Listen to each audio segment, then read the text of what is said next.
Ok, bienvenue dans cette vidéo, c'est encore Aristide, votre frère. Je vais toujours répondre à vos questions, qui n'est pas facile. Il y a quelque temps, j'avais donc demandé de poser vos questions en dessous d'un post que j'avais fait. Et plusieurs ont posé les questions. Je me suis engagé de répondre sous forme de vidéo. Voilà.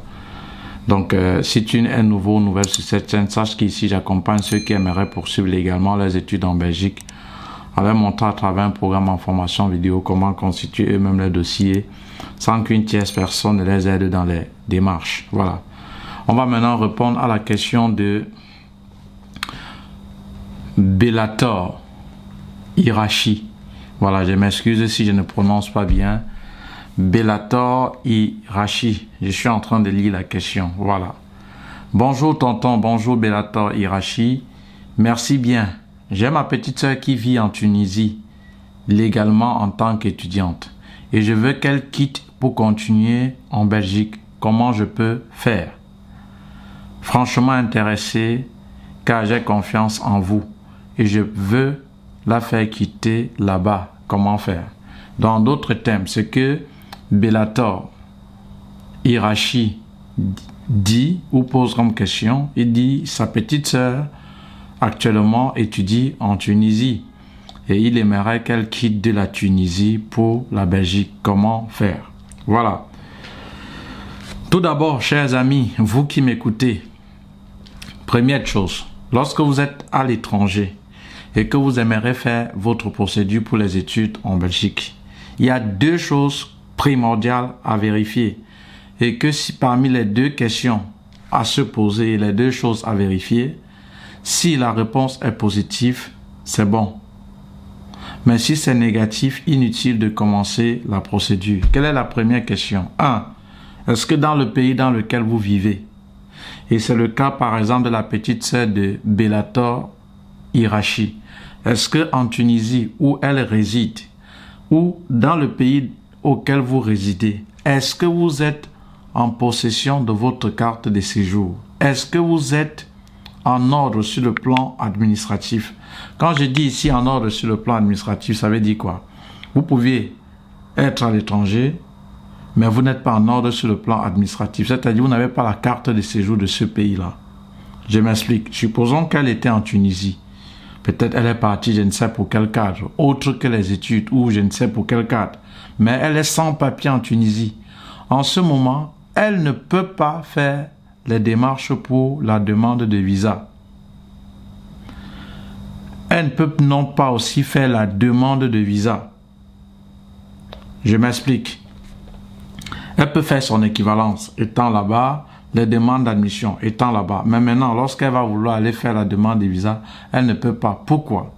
Parce qu'elle n'est pas en ordre sur le plan administratif. Et pourquoi elle ne peut pas faire la demande de visa? Parce que lorsque vous allez faire la demande de visa, et pour le cas de la Tunisie, vous déposez à TLS, qui est comme VSF. Alors, lorsque vous allez faire la demande de visa, on va d'abord vous demander votre carte de séjour avant le passeport. C'est-à-dire, il y a des pièces maîtresses qu'on doit demander. La carte de séjour d'abord, pour vérifier si vous êtes en ordre sur le plan administratif de ce pays.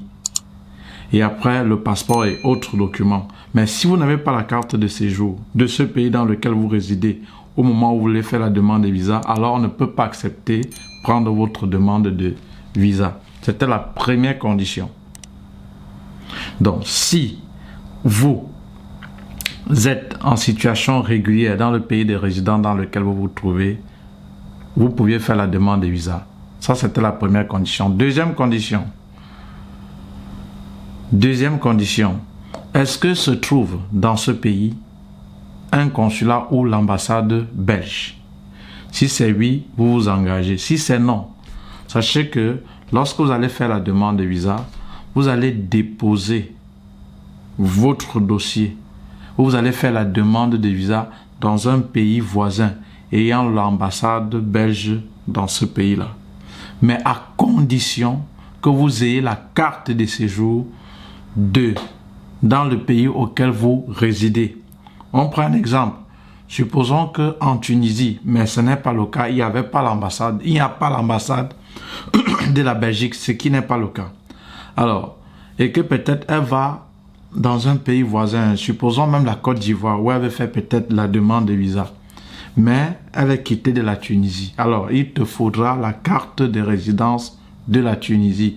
Sinon, ça va être un peu difficile de faire la demande de visa.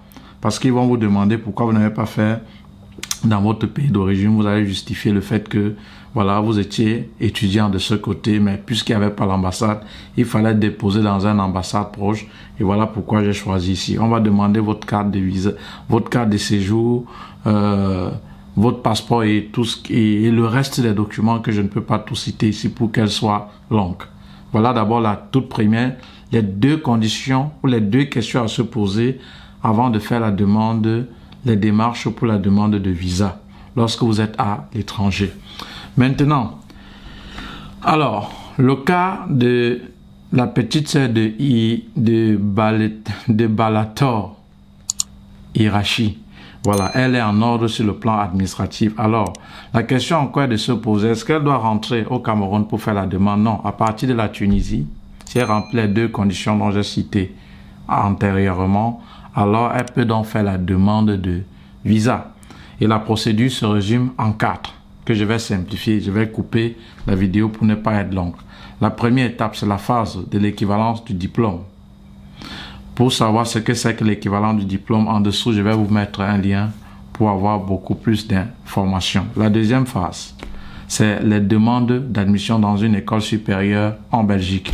Voilà, il y a plusieurs étapes pour avoir les demandes d'admission. En dessous, je vais vous mettre comment obtenir une demande d'admission en Belgique, les différentes démarches. Et dans le programme en formation vidéo, il y a tout un module où je vous montre comment obtenir une admission en rapport avec vos études antérieures en Belgique.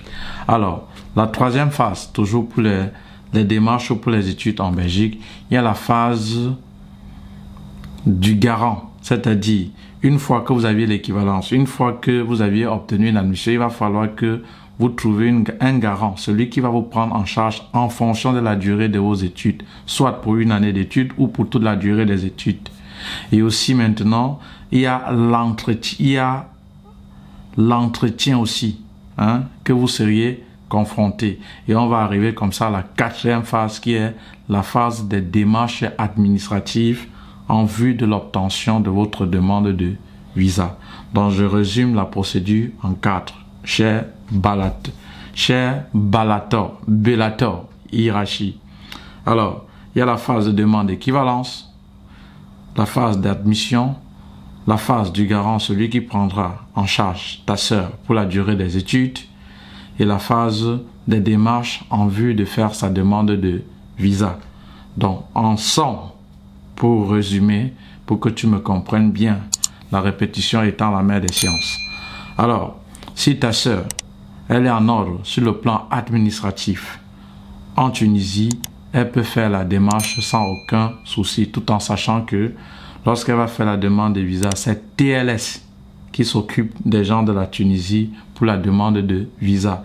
Et la procédure se fait en 4 phases, en 4 étapes.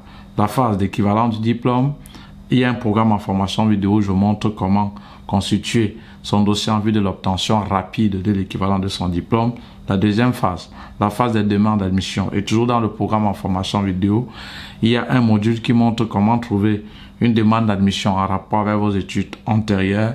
La phase de la prise en charge. Il va falloir trouver quelqu'un pour prendre en charge ta sœur en fonction de la durée de ses études, soit pour une année académique ou soit pour toute la durée des études. Et dans le programme en formation vidéo, je vous montre comment calculer la solvabilité du garant, peu importe où il réside, et même les documents à fournir, qu'il réside en Belgique, dans le même pays que l'étudiante ou dans un tiers pays. Quels sont les documents à fournir? Dans le programme en formation vidéo, c'est bien détaillé. Et la phase des procédures administratives dans son pays de résidence en vue de faire la demande de visa. Donc voilà ce qu'il faut pour ta sœur. Voilà, donc c'était tout pour cette vidéo. Toutefois que vous êtes à l'étranger, vous saviez déjà ce qu'il faut faire et les 2 conditions à remplir avant de faire votre demande de visa, tout en sachant que vous n'êtes pas obligé de rentrer dans votre pays d'origine pour faire les démarches. Mais Une fois que vous remplissez les deux conditions que j'ai citées, alors vous pouvez faire la démarche étant à l'étranger sans aucun souci. Voilà, merci et à la prochaine vidéo.